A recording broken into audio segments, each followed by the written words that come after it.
RSS ನೋಂದಣಿ ವಿಚಾರದಲ್ಲಿ ಪ್ರಿಯಾಂಕಾ ಖರ್ಗೆ ಈಗ ಓಪನ್ ಚಾಲೆಂಜ್ ಹಾಕಿದ್ದಾರೆ. ರಾಜ್ಯದ ಗೃಹ ಸಚಿವ ಪ್ರಿಯಾಂಕ್ ಖರ್ಗೆ ಈಗ ಆರ್ಎಸ್ಎಸ್ ನೋಂದಣಿ ವಿಚಾರದಲ್ಲಿ ಓಪನ್ ಆಗಿ ಒಂದು ಚಾಲೆಂಜ್ ಅನ್ನು ಹಾಕಿದ್ದಾರೆ. ಗೃಹ ಸಚಿವ ಪ್ರಿಯಾಂಕ್ ಖರ್ಗೆ ಚಾಲೆಂಜ್ಗೆ ಕಮಲ ನಾಯಕರು ವೈಲೆಂಟ್ ಆಗಿದ್ದಾರೆ. ಓಪನ್ ಚಾಲೆಂಜ್ ಇದು. ಪ್ರತ್ಯೇಕ ಸಂಸ್ಥೆ ನೋಂದಾವಣೆ ಅವಶ್ಯಕತೆ ಇಲ್ಲ ಅಂತ ಟಕ್ಕರ್ನ ಕೊಟ್ಟಿದ್ದಾರೆ.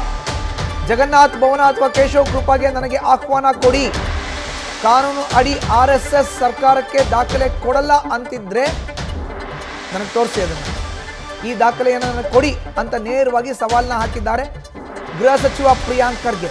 ಸಂಘ ಪರಿವಾರದ ಸಮರ್ಥನೆಗೆ ಬಿಜೆಪಿ ನಾಯಕರಿಗೆ ಓಪನ್ ಚಾಲೆಂಜ್ ಇದು. ಗೃಹ ಸಚಿವ ಪ್ರಿಯಾಂಕ್ ಖರ್ಗೆ ಹಾಕಿರುವಂಥದ್ದು ಆರ್ಎಸ್ಎಸ್ ನೋಂದಣಿ ವಿಚಾರದಲ್ಲಿ ಈಗ ಓಪನ್ ಚಾಲೆಂಜ್. ನಿಮ್ಮ ಹತ್ರ ಏನು ಡಾಕ್ಯುಮೆಂಟ್ಸ್ ಇದೆ ಕೊಡಿ, ನೋಂದಣಿಗೆ ಯಾಕೆ ಅವಶ್ಯಕತೆ ಇಲ್ಲ, ಅದನ್ನು ನೋಂದಣಿ ಮಾಡಿಸಲೇಬೇಕು. ಒಂದಾ ಬಿಜೆಪಿ ಪ್ರಧಾನ ಕಚೇರಿ ಜಗನ್ನಾಥ್ ಭವನ, ಇಲ್ಲ ಬೆಂಗಳೂರಿನಲ್ಲಿ ಇರೋ ಅಂಥ ಆರ್ಎಸ್ಎಸ್ ಪ್ರಧಾನ ಕಚೇರಿ ಕೇಶವ್ ಕೃಪಾ, ಈ ಎರಡರಲ್ಲಿ ಒಂದು ಕಡೆ ನನಗೆ ಆಹ್ವಾನ ಕೊಡಿ, ನನ್ನ ಕರೆಸ್ಕೊಳ್ಳಿ, ನನ್ನ ಇನ್ವೈಟ್ ಮಾಡಿ, ನಿಮ್ಮ ಹತ್ರ ಏನು ಡಾಕ್ಯುಮೆಂಟ್ ಇದೆಯೋ ತೋರಿಸಿ ಅನ್ನೋ ಓಪನ್ ಚಾಲೆಂಜನ್ನು ಸಚಿವ ಕೃಷ್ಣ ಬೈರೇಗೌಡರು ಪ್ರಿಯಾಂಕ್ ಖರ್ಗೆ ಹಾಕಿದ್ದಾರೆ. ಈಗ ನೋಡ್ತಾ ಇದ್ದೀವಿ ಆರ್ಎಸ್ಎಸ್ ವರ್ಸಸ್ ಹೋಮ್ ಮಿನಿಸ್ಟರ್. ಈಗ ಹೆಚ್ಚಿನ ಮಾಹಿತಿ ನೀಡ್ತಾರೆ ನಮ್ಮ ಪ್ರತಿನಿಧಿ ಗಣಪತಿ. ಈಗ ನೇರ ಸಂಪರ್ಕಕ್ಕೆ ಜಾಯ್ನ್ ಆಗಿದ್ದಾರೆ.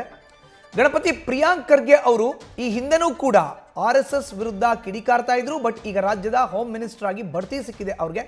ಈಗ ಅವರು ಡೈರೆಕ್ಟಾಗಿ ಹೇಳ್ತಾ ಇದ್ದಾರೆ, ಒಂದಾ ನನಗೆ ಇನ್ವೈಟ್ ಮಾಡಿ, ಇಲ್ಲ ನೀವೇ ತಗೊಂಬಂದು ದಾಖಲೆ ತೋರಿಸಿ ಅಂತ ಇದ್ದಾರೆ. ಏನಿದು challenge, open challenge?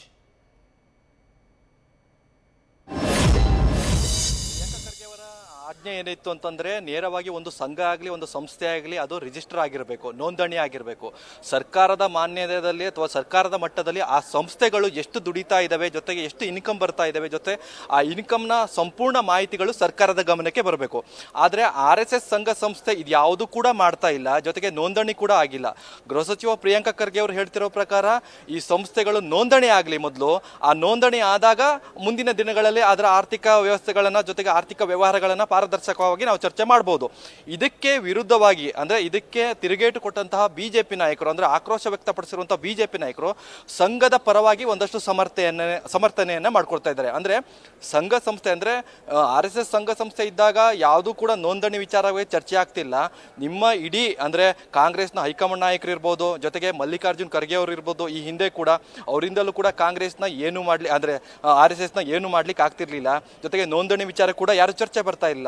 Priyanka Kharge ಗೃಹ ಸಚಿವರಾಗಿದ್ದಾರೆ ಹೊರತಾಗಿ ಬೇರೆ ವಿಚಾರಗಳನ್ನು ಚರ್ಚೆ ಮಾಡ್ಲಿಕ್ಕೆ ಬರಬೇಡಿ ಅಂತ ನೇರವಾಗಿ ಆಕ್ರೋಶವನ್ನ ವ್ಯಕ್ತಪಡಿಸ್ತಾ ಇರುವಂಥದ್ದು. ಇದಕ್ಕೆ ಪ್ರಿಯಾಂಕಾ ಖರ್ಗೆ ಅವರು ನೇರವಾಗಿ ಒಂದು ಆಹ್ವಾನವನ್ನ ಕೊಟ್ಟಿದ್ದಾರೆ, ಅಂದ್ರೆ ಒಂದು ಓಪನ್ ಚಾಲೆಂಜ್ ಅನ್ನ ಕೊಟ್ಟಿದ್ದಾರೆ.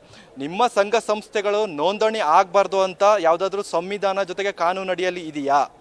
ಈ ರೀತಿಯಾದಂತಹ ಒಂದು ಬದ್ಧತೆ ಅಥವಾ ಕಾನೂನಲ್ಲಿ ಏನಾದರೂ ಕೂಡ ಆಗಿದೆ ಆದರೆ ಅಥವಾ ಸಂವಿಧಾನದಲ್ಲಿ ಬರೆದಿದ್ದೇ ಆದರೆ ಅದನ್ನು ನನಗೆ ಓಪನ್ ಆಗಿ ತೋರಿಸಿ ಅನ್ನೋ ಕೂಡ ವಿಚಾರವನ್ನು ಕೂಡ ಹೇಳ್ತಾ ಇರುವಂಥದ್ದು.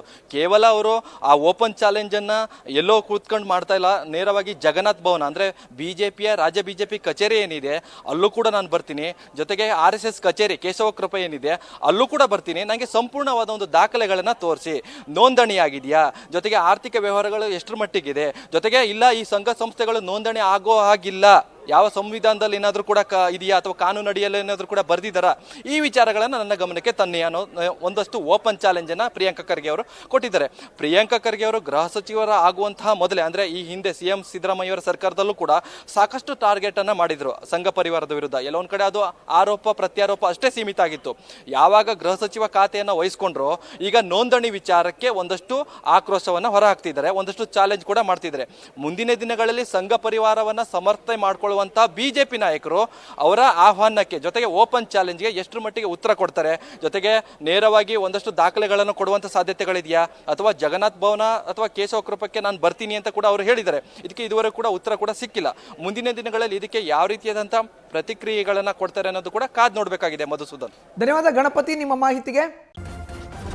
ನ್ಯೂಸ್ ಫಸ್ಟ್ ನಿರ್ಭೀತಿಯಿಂದ ನಿಮ್ಮ ಪರವಾಗಿ.